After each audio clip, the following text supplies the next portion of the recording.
오늘 이 시간 우리가 같이 나눈 말씀은 히브리서 12장 3절에서 13절입니다.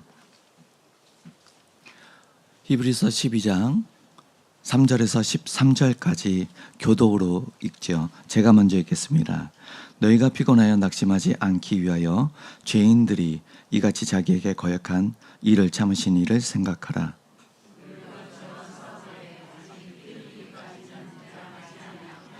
또 아들들에게 권하는 것 같이 너희에게 권면하신 말씀도 잊었도다. 일렀으되 내 아들아 주의 징계하심을 경히 여기지 말며 그에게 꾸지람 받을 때에 낙심하지 말라.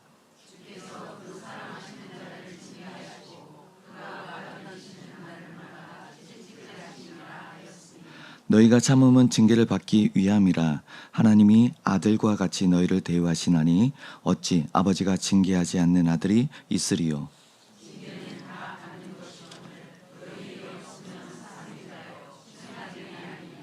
또 우리 육신의 아버지가 우리를 징계하여도 공경하였거든 하물며 모든 영의 아버지께 더욱 복종하며 살려야 하지 않겠느냐.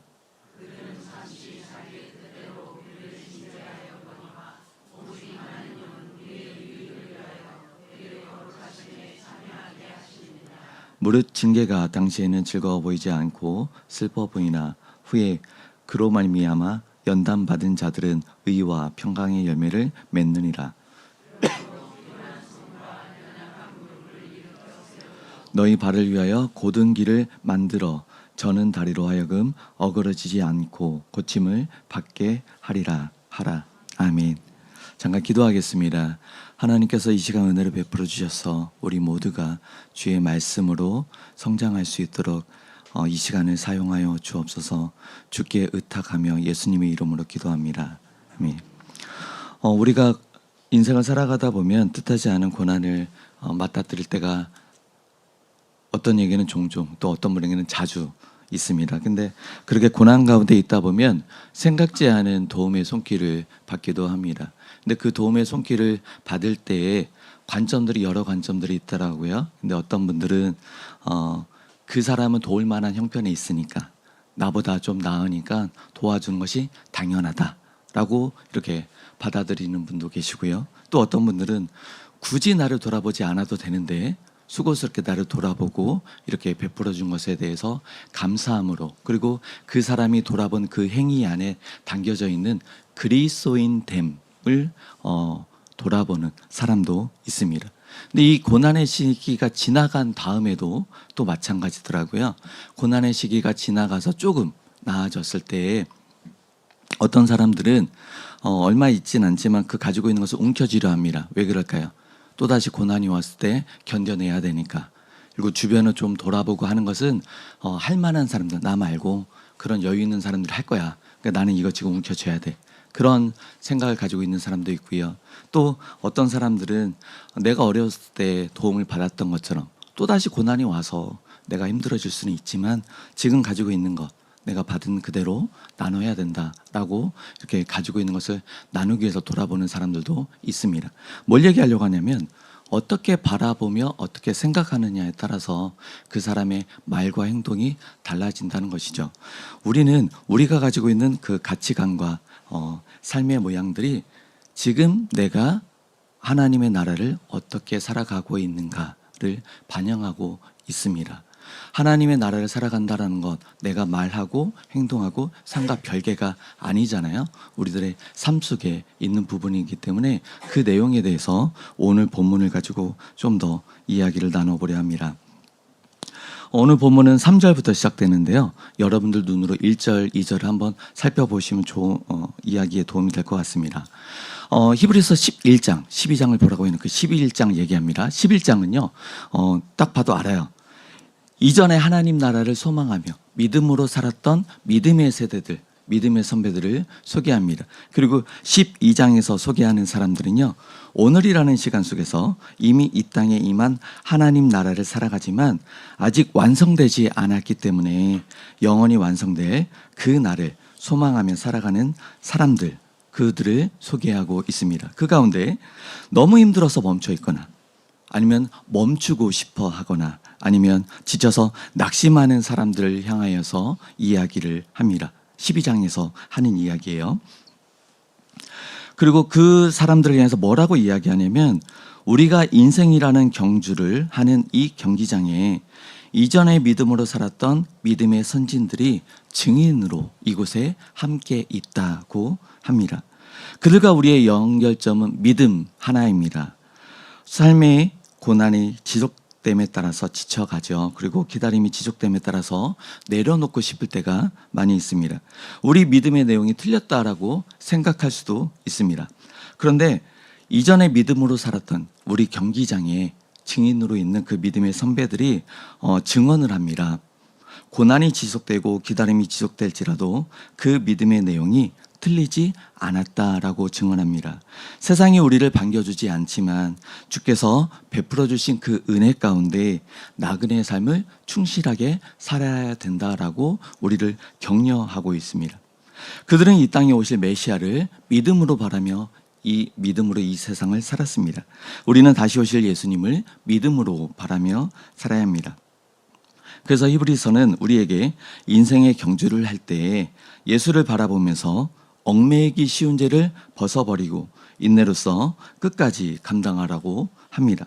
무슨 말이냐면 우리가 믿음으로 인생을 살아갈 때 우리 구원의 챔피언이신 예수님과의 관계를 견고하게 하면서 그리고 그 관계에 걸림이 되는 나의 속사람, 나의 죄악된 부분들을 계속해서 죽여나가라는 이야기입니다.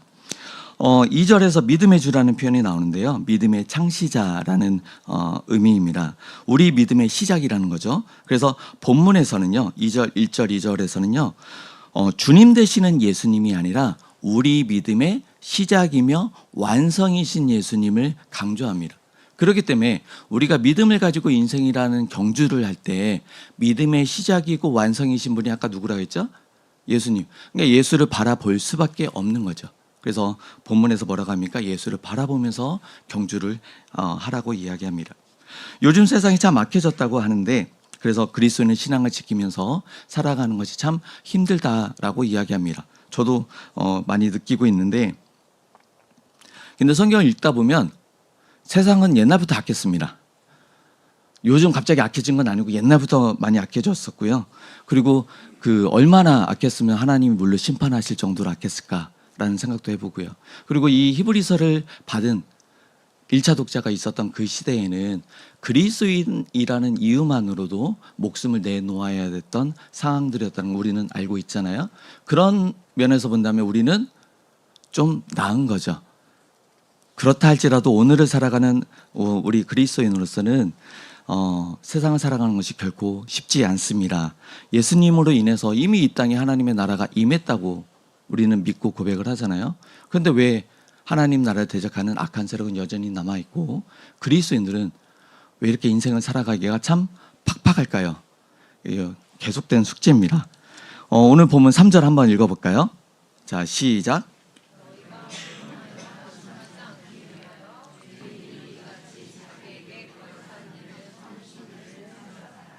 그리스도인으로서 세상을 살아가다 보면 낙심할 만한 일, 지칠 일, 짜증나는 일 참 많이 있습니다. 그런데 이런 상황에서 우리는 예수님이 당하신 일을 기억하라고 이야기를 하는데 예수님이 당신에게 거역하신 이들에 대해서 참으셨다라고 아까 성경에서 이야기를 하잖아요. 근데 2절과 이제 앞에 있는 내용들을 보면은 예수님이 그냥 참으신 건 아니고요. 다음에 있는 기쁨, 그 다음을 바라보면서 우리 믿음의 선배들 11장에서 나오는 믿음의 선배들이요. 이 세상에 나그네와 같은 인생을 살아갈 때 어금니 깎게 물고 살아간 것이 아니라 하늘을 본향 삼아서 내가 어디에 속해 있고 하나님께서 주신 것이 무엇인지 내가 주께 받을 것이 무엇인지를 그 목표를 명확히 하면서 갔다라는 거예요. 그렇기 때문에 지금에 있는 이 고난과 힘듦을 넉넉히 이겨낼 수 있다라는 겁니다. 그래서 너희가 피곤하여 낙심하지 않기 위하여 피곤할 수도 있어요. 근데 그 피곤함으로 인해서 낙심하지 않기 위해서는요. 예수님을 바라보고 예수님을 기억해야 됩니다. 예수님이 십자가에서 죽으신 거 어쩔 수 없었어요. 가 아니잖아요. 당신이 그렇게 하지 않으셔도 되는데 그렇게 능히 감당하셨어요. 왜요? 그 다음에 주어질 그 기쁨들 그것을 바라보면서 예수님 그렇게 나아가셨다는 거죠. 예수님이 바라보셨던 그 기쁨이라는 것을 우리가 믿음 안에서 바라볼 수 있게 될 때 우리는 지칠지라도 낙심하지 않고 이 시기를 넉넉히 견뎌갈 수 있을 것입니다. 4절 다시 한번 읽어줄까요? 자, 시작.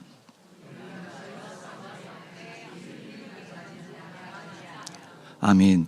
히브리서 내용을 보면요, 히브리서 편지를 받고 있는 이 교회는 핍박 가운데 있었던 것 같습니다. 그런데 이 히브리서의 내용들을 또다시 다른 면을 보면요, 이 교회에게 뭐라고 얘기하냐면 전에 받은 믿음의 내용들을 잘 기억하라, 믿는 도리를 굳게 붙잡아라, 이걸 반복해서 계속 이야기를 해요.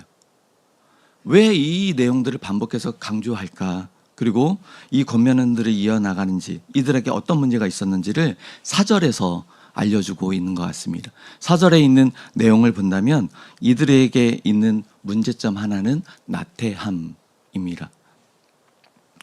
12장 1절에서 언급한 죄가 내 안에 있는 죄의 문제였다고 한다면, 본문 4절에서 언급하는 죄는 세상이 안겨주는 죄입니다. 하나님을 대적하는 세력, 문화, 그리고 사람들에 대한 것입니다. 히브리서를 받는 교회가 핍박 가운데 있었지만 아직 순교자가 나오지 않았다라는 것으로 읽혀지는데, 순교자가 꼭 나와야 된다가 아니라 순교의 길을 피하기 위해서 하나님을 대적하는 세상을 향하여 싸우지도 대항하지도 않고 있는 그런 미적미적한 상황들, 그러한 태도에 대해서 지적하고 있는 것입니다. 핍박 가운데 있음에도 나태하다라는 게 좀 아이러니한 표현인 것 같아요. 그런데 좀 더 생각을 해본다면 힘이 드니까 적당히 하자, 약간의 거리를 두고 이 정도까지는 견딜만 한데 저기는 너무 힘들다, 딱 이 정도 간격을 유지하자라는 것일 수도 있고요.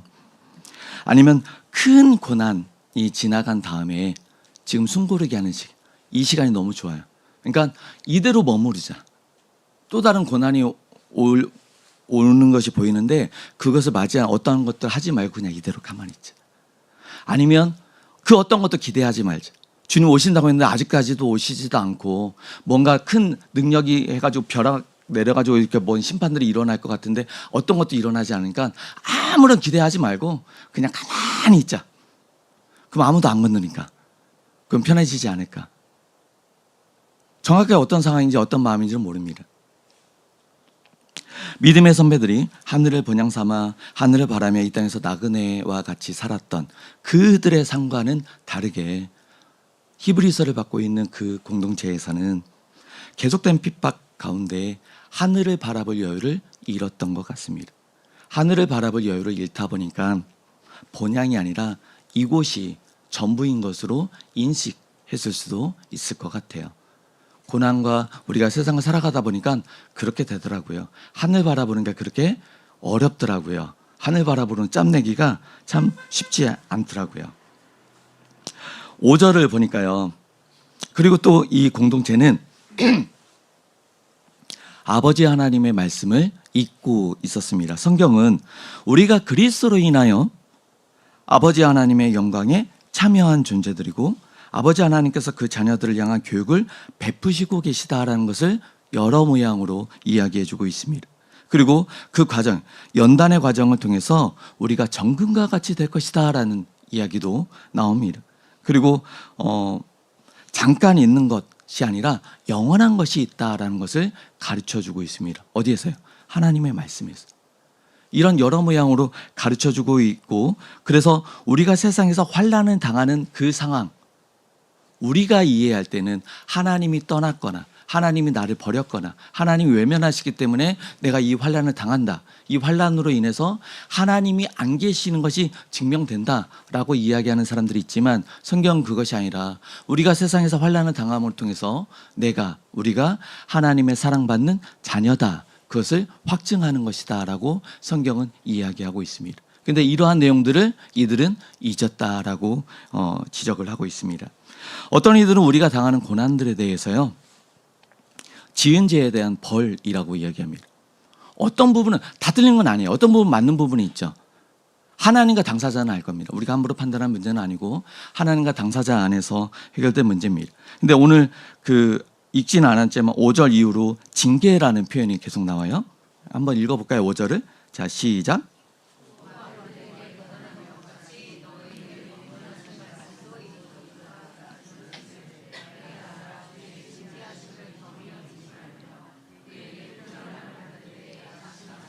아멘. 징계라는 표현이 나오는데 이 징계라고 한다면 그냥 딱 떠오르는 게 잘못해가지고 벌 받는 거. 회사에서 나 징계 받았어 그러면 이제 뭔가를 사고를 쳤고 거기에 대한 벌을 받는 것으로 우리가 이해가 되잖아요. 근데 여기에 이 징계라고 쓰여져 있지만 그 의미에 대해서는 훈련, 훈계로 이해하면 좋을 것 같습니다. 징계라고 번역을 했지만 그 단어가 가지고 있는 의미는 아비가 자녀들에게 하는 훈계, 그다음에 그 선수들을 하는 훈련. 그러니까 바른 것이 있어요. 이 바른 것에 오도록, 바른 것을 갈 수 있도록 하는 모든 것들을 이야기하는 의미입니다. 그래서 우리가 징계로 보지만 훈련과 훈계를 계속 기억을 하면서 본문을 보면 돼요. 그래서 잠언의 말씀을 인용해 가지고요. 본문에서 우리를 내 아들아로 호칭하면서 하나님의 아버지 되심을 상기시키며 이야기합니다. 아버지 하나님의 말씀을 기억하고 그 훈계를 가볍게 여겨서도 안 되고 그렇다고 꾸지람 받았다고 낙심하지도 말라고 이야기합니다. 이렇듯 하나님의 훈계, 여기 징계라고 표현됐지만 하나님의 훈계는 아버지와 자녀 관계 안에서 우리는 이해를 해야 됩니다. 어느 아비가 자녀가 방종하도록 놔두겠습니까? 바르게 잘 자라도록 모든 훈계, 모든 노력들, 모든 방법들을 다 사용합니다. 그래서 아비된 우리 역시도 자녀들을 위해서 잔소리를 하기도 하고 회초리를 들기도 하고 때로는 그들의 결정한 것이 어떤 결과를 맞이하는지 기다려주기도 하고 거기에 대한 책임을 묻기도 하고 할 수 있는 모든 노력들을 다 하기도 합니다. 하지만 우리가 자녀된 입장에서요, 아버지 하나님의 훈계를 받을 때는 어떨까요? 우리가 아비로서 자녀들을 훈계할 때는 모든 것을 다 사용을 해요. 근데 우리가 자녀로서 아버지로부터, 하늘 아버지로부터 훈계를 받을 때는 그게 좀 어려우면 우리 부모님께 훈계를 받았을 때 생각하면 돼요. 우리가 청소년 때 지금 내가 하고 있는 거 똑같이 하고 있지만 어떻게 받았는지를 생각해 보면 잘 인식이 될 것 같아요. 우리가 당하는 훈련의 시기를 하나님이 떠나신 시기로 인식하기도 합니다. 내가 너무 힘들어요. 하나님이요, 나를 방관하고 계십니다. 나를 외면하고 계시다라고 오해하기도 합니다. 하나님이 함께 하지게 않으니까, 하나님이 함께 없으니까 이 힘듦이 나에게 왔다라고 착각하기도 합니다. 또는 왜 나만 이렇게 힘드냐? 딴 사람 잘 먹고 잘 사는 것 같은데 왜 나만 이렇게 힘드냐? 그리고 더 나아가서 내가 그동안 당신께 드린 정성이 얼만데 쭉 나열하면서 어떻게 나에게 이럴 수가 있냐? 라고 따지는 정말 그런 분 봤어요. 새벽 기도 때. 당신이 나한테 이럴 수 있어. 감사한 것은 조명이 꺼져서 누군지는 몰라요. 이 가운데는 계시지 않아요? 접점이 없으니까. 훈계에 대해서도 마찬가지예요. 훈련의 시기에도 근데 훈계에 대해서도 이제 뭔가 잔소리잖아요. 바르게 되라고 하는 이야기인데 우리가 성경을 읽다 보면 한 얘기 또 하고 한 얘기 또 하고 하나님을 사랑해야 된대요. 어떻게 해요? 하나님을 사랑해야 된대요. 하나님을 사랑해야 된대요. 그리고 우리가 서로 사랑해야 된대요.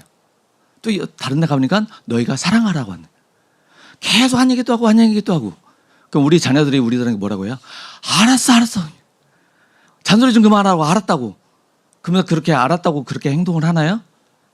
결국은 지 마음대로 해요. 그럼 우리는요? 성경에서요, 여러 모여 하나님 훈계를 해요. 한 얘기 또 가, 한 얘기 또 가면 그럼 우리는요? 귀에서 피가 나요. 그만하셔도 이제 알아먹었어요. 근데 알아는 먹었는데 문제는 우리가 그렇게 하냐는 거예요. 결국에는 우리도 내 하고 싶은 대로 한다는 거죠. 6절과 7절, 8절 한번 읽어볼까요? 자, 시작.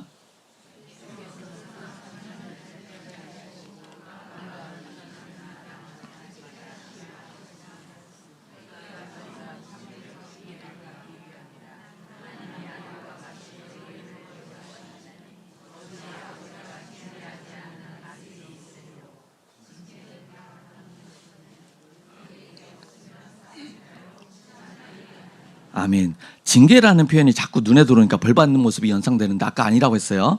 의도적으로 훈련, 훈계 이미지를 계속 떠올려야 합니다. 아버지 되시는 하나님께서는요, 그 아들을 내어주시기까지 우리를 사랑하셨죠. 그것을 잊어서는 안 돼요. 그 사랑함 안에서 우리가 하나님의 자녀답게, 하나님의 백성답게 자라나도록 모든 훈련과 훈계가 이루어진다는 것을 우리는 기억해내야 됩니다. 그래서 때로는 힘든 훈련이 수반되기도 하죠. 그래서 본문에 채찍질이라는 표현이 나오는데 육체적 연단을 포함을 하고 있는 것 같아요. 12장을 들어서면서 경주하는 이미지가 있었어요. 인생의 경주, 경기장에서 우리가 경주한다고 했잖아요. 운동선수들 보면 여러분들 중에 그 선수 생활을 하신 분이 있는지는 모르겠지만 포기하고 싶을 때 포기하지 않고 내려놓고 싶을 때 내려놓지 않고 쓰러질 것 같지만 쓰러지지 않고 설령 쓰러졌다 할지라도 그대로 자빠져 있지 않고 다시 일어서는 그런 의지, 그런 투기 한순간에 나올까요? 오랜 훈련과 연단 속에서 쓰러지기도 했고 자빠지기도 했고 포기하기도 했는데 그때마다 수많은 훈련과 훈계 속에서 다시금 일어나는 것들을 배우고 끈기라는 걸 배우고 그러다 보니까 실력 있는 선수로서 성장하게 되는 것. 어쩌면 우리가 텔레비전에서 만나는 그 선수들은 그런 과정들을 겪어서 예전에 그 김연아 선수의 그 발 사진 많이 본 적이 있었잖아요. 겉으로 드러나지 않은 그 내면에 있는 모습들. 선수들이 얼마나 많은 노력들을 할까. 우리도 그들과 같습니다. 이 세상에서 하나님 나라 백성을 살아간다는 것, 그리스도인을 살아간다는 것은 아까 기도에도 나왔지만 세상과 구별됨. 선수는 일반 사람들하고 다르잖아요. 따로 이렇게 훈련을 받잖아요. 우리는 그와 같은 과정이 있는 겁니다. 그래서 우리는 이 세상의 인생 경주를 마치기까지 계속해서 성장을 해야 되고요. 또 하나님의 백성으로서 합당한 모습으로 되기까지 훈련과 훈계를 계속 받아야 돼요. 한 70쯤 되면 괜찮아질까요?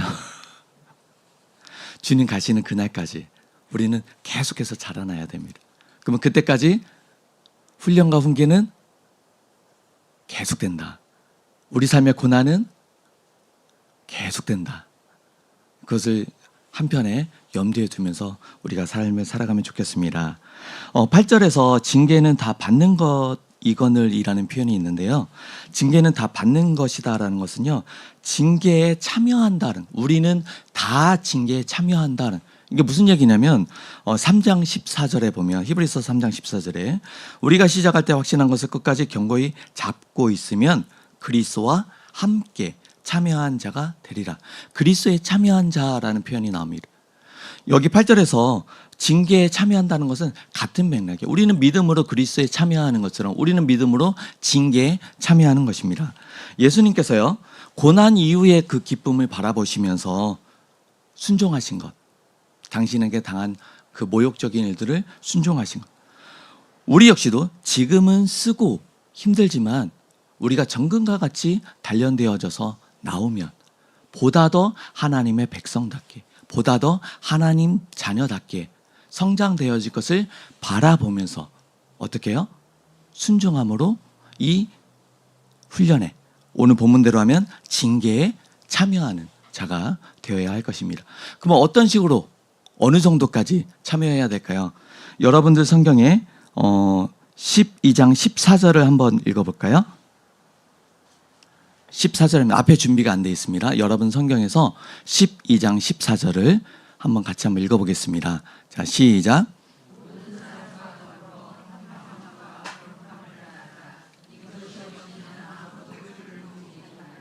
아멘. 화평함을 따르고요. 거룩함을 따르는 것은 우리가 처음 듣는 표현 아니에요. 아까 얘기했던 것처럼 한 얘기 또 하고 한 얘기 또 하는 그 훈계 안에 있는 거예요. 근데 여기서 살펴보려 하는 것은 따르라예요. 이 따르라는 게요. 사냥꾼이요. 사냥감을 추적하는 거하고 같은 의미입니다. 그러면 우리가 주의 말씀에 순종하면서 살아가는 것, 주님께서 주신 그 고난 가운데 참여하는 것, 어떤 자세로요? 사냥꾼이 사냥감을 봤는데 멀어, 귀찮아, 사냥꾼, 제가 나보다 빠를 것 같아. 그러면 사냥꾼은 할 수 있을까요? 없겠죠. 자기가 가지고 있는 모든 노력을 다해서. 왜냐하면 나는 사냥하러 왔으니까 사냥감을 잡아가지고 가야 되잖아요. 우리는요, 그리스도인에서 이 세상에 존재하잖아요. 그리스도인 다음을 붙잡아야 되고, 하나님의 자녀로서, 하나님의 백성으로서 이 세상에 존재하고 있잖아요. 우리들의 모습 안에 하나님의 백성 다움, 하나님의 자녀 다움을 담아내는 것에 사냥꾼이 사냥감을 추적하듯이 집요하고 끈질기게, 그러한 모습이 우리 안에 있어야 될 것입니다. 9절과 10절을 제가 읽을게요. 또 우리 육신의 아버지가 우리를 징계하여도 공경하였거든 하물며 모든 영의 아버지께 더욱 복종하며 살려하지 않겠느냐. 그들은 잠시 자기의 뜻대로 우리를 징계하였거니와 오직 하나님은 우리의 유익을 위하여 그의 거룩하심에 참여하게 하시느니라. 아멘. 우리 육신의 아버지의 훈계에 아까도 이야기했지만 좀 서운해하기도 하고요, 분노하기도 합니다. 그때 당시에 보면 화가 나기도 하고요. 하지만 그럼에도 불구하고 우리는 아버지를 공경합니다. 그리고 그 훈계에 담겨져 있는 사랑을 깨달으면 깨달을수록 아버지에 대한 공경함, 사랑함이 더 풍성해지죠. 그런데 하물며 모든 만물의 창조주이시고 모든 만물의 아버지이신 그 하늘아버지의 훈계에 대해서는 어떨까요? 지금 뭔 얘기하고 있냐면, 죄송해요. 이 9절에서 이야기하고 있는 것은요, 이 땅에 있는 아버지가 무언가를 훈계를 해요. 내가 서운하기도 하지만 시간이 지나감에 따라서 그 가치를 깨닫고 공경합니다. 이것은 우리 모든 사람들이 인정하는 하나의 진리예요. 근데 하늘 아버지가 주시는 훈계는 이거하고 비교할 수 있을까요? 비교할 수 없이 월등히 뛰어난 거잖아요. 그러면은 이 육신의 아버지가 주시는 그 훈계에 대해서도 서운하고 불평했음에도 불구하고 공경했다면, 하물며 하늘 아버지가 준 거라면 더욱 목숨 걸고 순종하고 더욱 목숨 걸고 따라가서 그 훈계에 적극적으로 참여하는 것이 마땅하지 않겠느냐라는, 그것을 굉장히 강하게 9절에서 이야기하고 있는 거예요. 그래서 이어지는 10절에서 이야기하는 것은 이 육신의 아버지는요, 죄성을 가지고 있잖아요. 자녀들을 바르게 가르치려고 하기는 하지만 그럼에도 불구하고 실수가 있을 수가 있고요. 아무런 실수가 없이 완벽하게 훈계를 했다 할지라도 그 자녀를 하나님의 자녀답게 백성답게 거룩하게 할 수 없다라는 거예요. 하지만 하늘 아버지는요, 우리를 하나님의 백성답게, 하나님의 자녀답게 당신의 거룩함에 참여하도록 우리를 훈계하신다는 거죠. 비슷한 것 같지만 결코 비교할 수 없는 깊이와 무게와 크기를 가지고 있죠. 그렇기 때문에 우리가 주께서 베푸시는 그 훈계 안에, 그 훈련 안에 고난을, 아니면 아주 귀에서 피나는 잔소리를 듣고 있다면 그것을 회피할 것이 아니라 사냥꾼과 같은 자세로 지금 내가 목숨을 걸고 이것에 적극적으로 참여해서 이것을 무언가를 붙잡아야겠다라는 태도로 나아가는 것이 마땅할 것입니다. 11절을 한번 읽어볼까요? 자, 시작.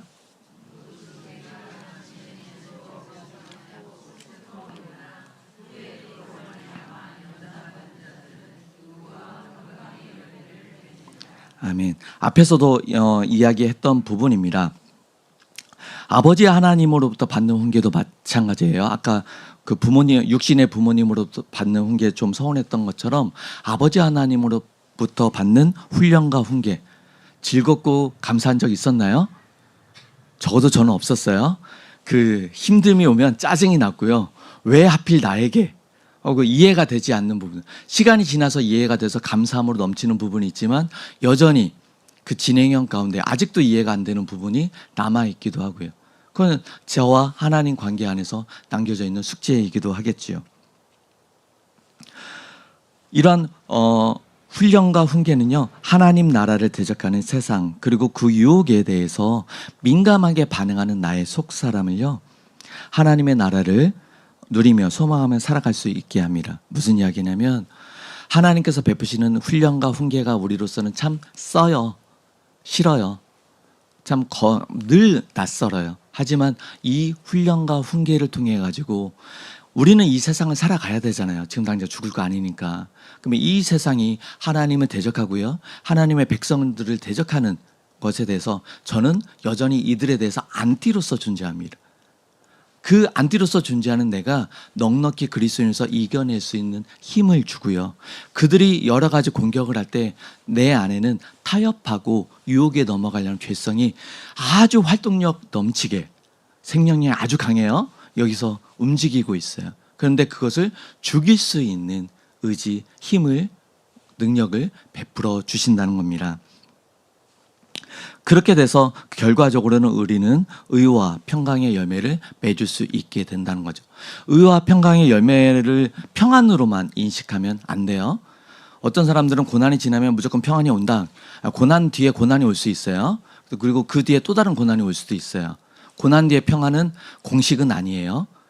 고난 뒤에 평안은요, 하나의 공식이 될 수 있는 것은 육체적인 평안이 아니라 고난을 통해 가지고 하나님을 더욱더 신뢰하는, 고난 속에서 내가 버림당한 것이 아니라 하나님의 의로운 오른팔 안에 내가 여전히 존재하고 있고, 고난 가운데 있지만 세상이 나를 공격하고 나를 외면한다 할지라도 내가 그리스도인 됨으로써 하나님 백성이기 때문에 이런 것을 당하고 있다라는 감사함으로써 얻어지는 평안, 그 평안은 고난 뒤에 얻어지는 것이 맞습니다. 하지만 우리가 물질의 자유함과 시간의 여유와 육체적 안락함은 있을 수도 있고 없을 수도 있어요.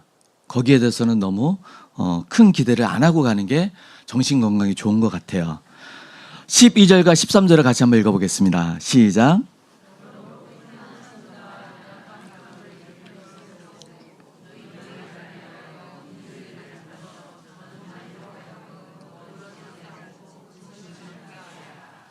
아멘. 내 안의 상태를 우리는 잘 살펴봐야 돼요. 내 안의 상태나 우리가 살아가는 상황은요, 우리를 지치게 하고 낙심하게 합니다. 왜냐하면 내 안에 아까 죽여도 살아나는 죄성들이 있고요. 그리고 세상의 유혹들이, 세상의 공격들이 있기 때문에, 그래서 내 자신만을 바라본다면요, 오늘 본문에 나와 있는 것처럼 우리의 길은 계속 굽게 됩니다. 다리는요, 더욱 절게 돼서요, 어그러진 길을 갈 수밖에 없을 겁니다. 하지만 앞에서 계속 이야기했던 것처럼 주님의 말씀을 기억하고요, 예수님을 바라보는 것, 우리 믿음의 시작이고 완성이신 그 예수님을 믿음의 눈으로 바라본다면 우리의 길은요, 곧게 될 것입니다. 저는 다리는요, 고침을 받게 될 것입니다. 그래서 우리가 주께서 부르신 그 길에 합당하게, 주께서 부르신 그 모습에 합당하게 점점 세워져 갈 수 있게 될 것입니다. 오늘 우리는 하나님 나라에 대해서 이야기하는데요, 하나님의 나라를 여러분들은 어떻게 살고 있는지, 하나님의 나라를, 어떤 하나님 나라를 소망하고 있는지에 대해서 생각해 보려고 합니다. 주의 말씀은 우리에게 환난과 고난과 핍박이 있을 거라고 누차 이야기를 했어요. 심지어 예수님도 나를 따라오려거든 자기 십자가를 지고, 십자가 목걸이 얘기하는 게 아니잖아요. 큰 통나무 십자가 얘기하는 것도 아니고요. 자기 십자가를 지고 나를 따라오라고 얘기했음에도 불구하고 수많은 그리스도인들, 저를 포함해서 수많은 그리스도인들은 우리 인생 속에서 고난을 맞닥뜨렸을 때 어떻게 합니까? 낯설어합니다. 당황합니다. 어떻게 이럴 수가 있죠? 의아해합니다. 근데 주님은 말씀해 주셨어요. 우리는 여러 번 설교를 들었고요, 성경 여러 곳에서 나왔어요. 다만 내가 흘려들었고 나하고 상관없는 걸로, 하나님의 말씀인데 우리가 그렇게 살았어요. 그런 부분들을 우리는 좀 점검해 볼 필요가 있습니다. 고난에 대해서 낯설어하고요, 당황해하는 것에 크게 한몫하는 것 중에 하나가 뭐냐면, 우리가 주변에서 쉽게 들을 수 있는 내용, 그것도 한몫을 해요. 뭐냐면, 예수 잘 믿으면 복 받아요. 신앙생활 열심히 하면 복 받아요. 물질의 복을 받고요, 사람의 복을 받고요, 권력의 복을 받고요, 명예의 복을 받는다. 이런 이야기를요, 주변에서 굉장히 많이 해요. 나 그런 얘기 싫어서 여기 새벽교회 왔어요. 라고 할지라도 문제는 이미 들었어요. 이미 기억하고 있어. 내 머릿속에 남아있어. 그러니까 박희정 목사님이 바른 말씀을 이렇게 해주는데도 내 마음속에는 내가 신앙생활 열심히 했으니까 물질의 복도 좀 주시겠지.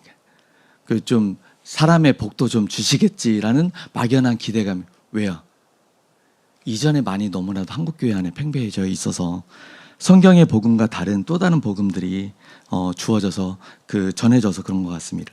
여러분은 어떻습니까? 이미 들은 건 들은 거지만 여러분들은 신앙생활을 하면서 여러분들이 받아들인 고난에 대해서 어떤 태도를 취하고 계십니까?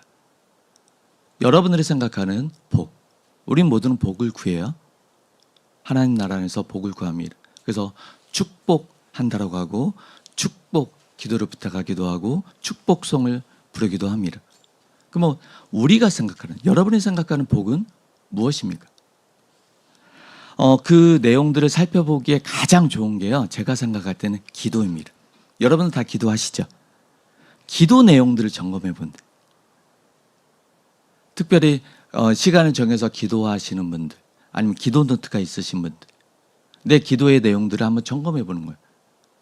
하나님의 뜻이 반영된 기도인지, 나의 뜻을 반영하는 기도인지, 하나님의 나라를 구하는 기도인지, 나의 나라를 구하는 기도인지, 예수 그리스도를 따르는 나가 드러나는 기도인지, 예수 그리스도를 부리는 나가 드러나는 기도인지, 그 기도의 내용들을 잘 살펴보면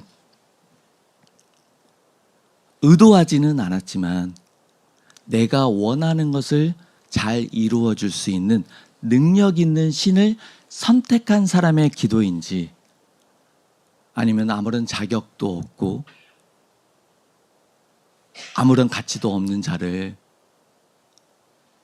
감당할 수 없는 은혜로 불러주셔서 당신의 자녀로, 당신의 백성으로 삼아주신 분, 그 첫 시작을 바르게 한 기도인지, 우리는 많은 것이 있겠지만 특별히 내가 기도하고 있는 내용들을 살펴보면서 지금 내가 하나님과의 관계 설정을 어떻게 하고 있는가, 하나님과의 그 관계 설정은요, 지금 내가 어떤 하나님 나라를 살고 있는지를 반영할 겁니다. 하나님의 나라는 하나님의 통치가 있는 곳이잖아요. 근데 하나님 나라를 살아가지만 하나님이 내 통치 아래에 있을 수도 있어요. 말이 안 되지만 그 말이 안 되는 그리스도인이라 하는 많은 사람들이 있더라고요. 때로는 내 모습 안에서도 있기도 합니다. 그래서 우리의 기도 내용들을 점검해 보면서 하나님과 나와의 관계를 바르게 다시 한번 정리해 보기를 소망합니다. 우리는 이미 이 땅에 임한 하나님 나라를 살아가고 있죠. 그리고 언젠가 주님 예수 그리스도로 다시 오심을 통해서 영원히 완성될 하나님 나라를 기대하며 소망하고 있습니다. 근데 하나님 나라를 살아간다고 하면서도 앞서 이야기한 것처럼 하나님의 뜻이 아닌 나의 뜻이 이루어지기만을 기도하고 있지 않은지를 점검해 봐야 할 것입니다. 하나님 나라를 소망한다라고는 하지만 이 땅에 임한 하나님의 나라를 부인하고 있지는 않은지. 이게 무슨 얘기냐면 어금니 깎게 물고 지금만 버티면 천국 갈 수 있어요. 좀 더 다르게 이야기해 보면 이 세상에서 살면 여기서는요 대충 살아도 돼요. 그냥 지나가면 돼요. 저 사람들 나하고 같이 천국 갈 사람도 아니고 여기는 나하고 상관없는 거예요. 정말 거룩한 사람이에요. 구별돼서 나 홀로 그냥 어금니 세상과 상관없이 홀로 외딴섬에 있듯이 하고 내 생명 다하는 날 그냥 천국에 간다랑 이 땅에 임한 하나님의 나라를 인정하지도 누리지도 않는 그러한 인생을 살아가는 사람이 있기도 합니다.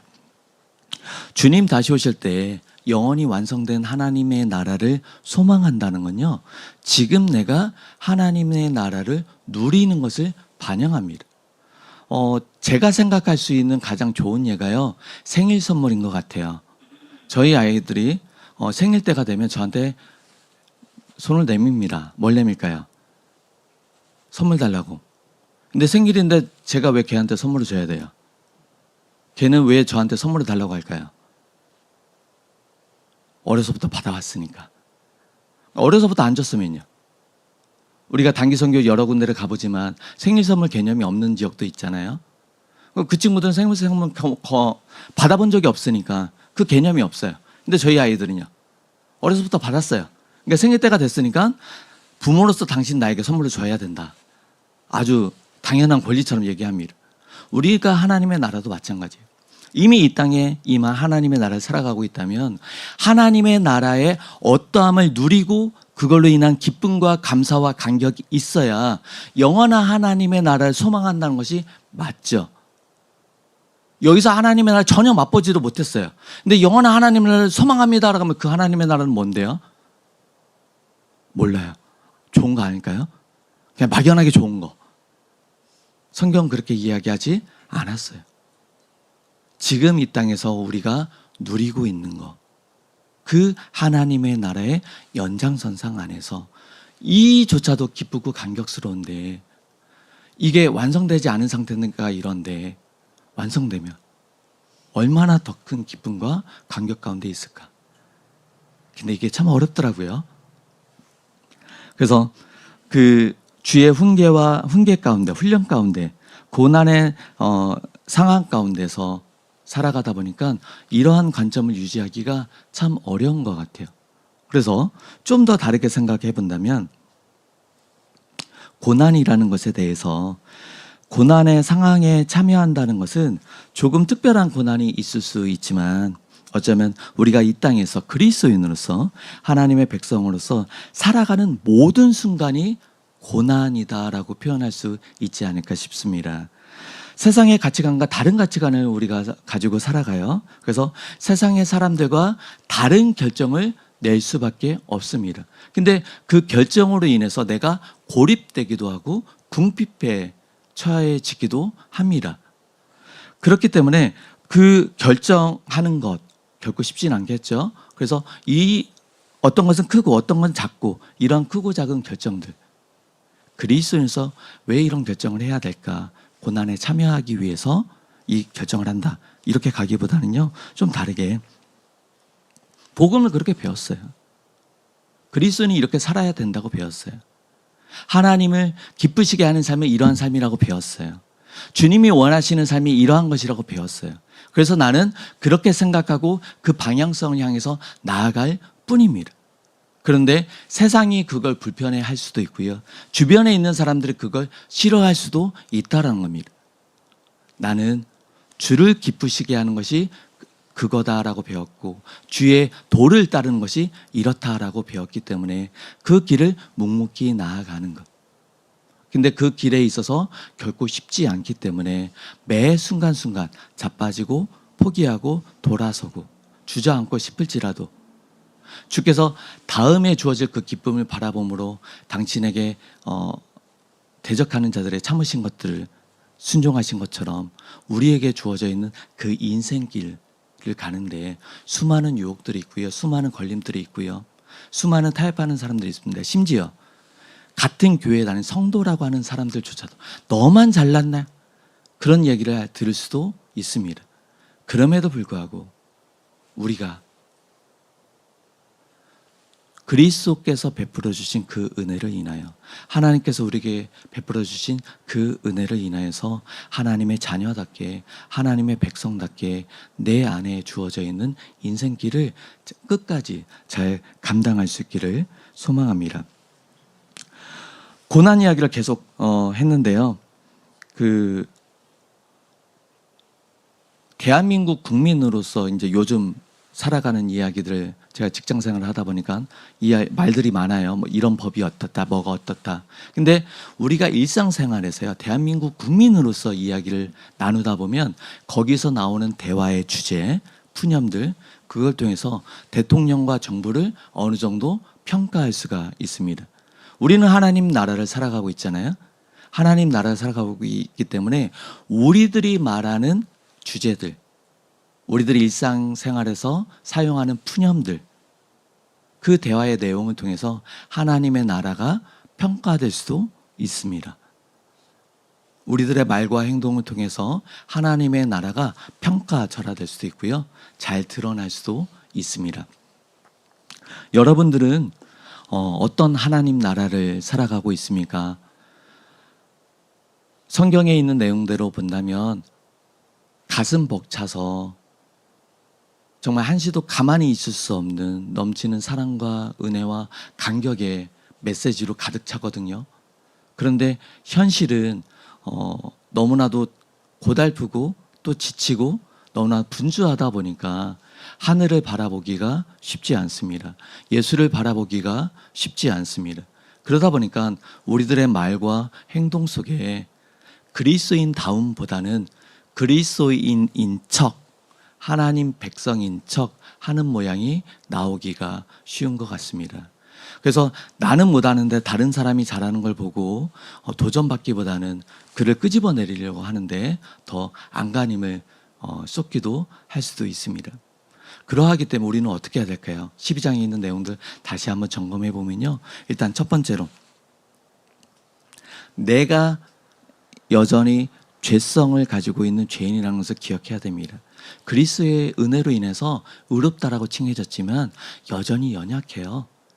그동안 나 잘 살았어요. 나 법 없이 거짓말이에요.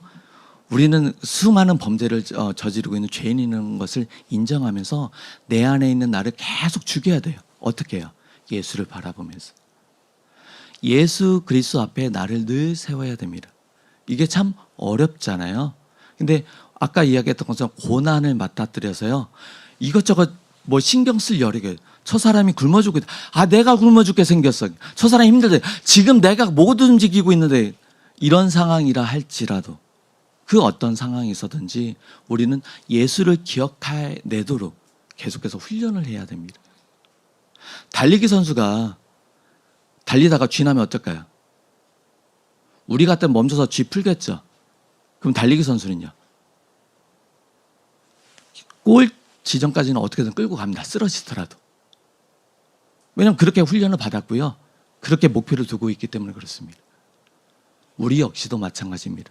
이 땅에서 하나님의 백성다움, 하나님의 자녀다움, 하나님 나라를 풍성히 누리는 것 어느 정도로 살면 될까요? 몰라요. 그냥 아버지 하나님이니까 아버지 닮아가야죠. 하나님 닮아가는 만큼.